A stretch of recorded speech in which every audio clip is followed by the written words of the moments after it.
nikech kane wan gi sugar board to ne wan gi pesa mane revolve mane konyo sugar industry. To kane wadhi e AFA, unge pesa mora mora ma AFA osegolo ma ochomo yo mondo kony sekta mar niang', except ne gigolo $2 billion kende chakre 2013 nyaka kawuono.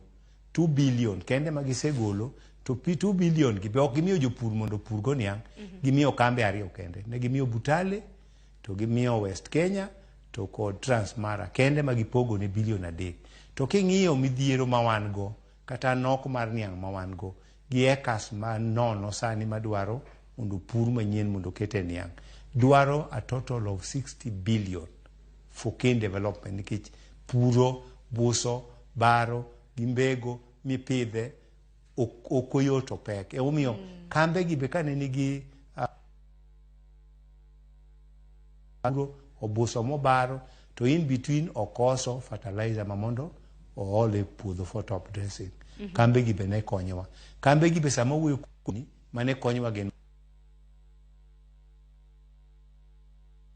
kuom hero magwa gidok piny gi gimiluongo ni mismanagement. Mismanagement osebedo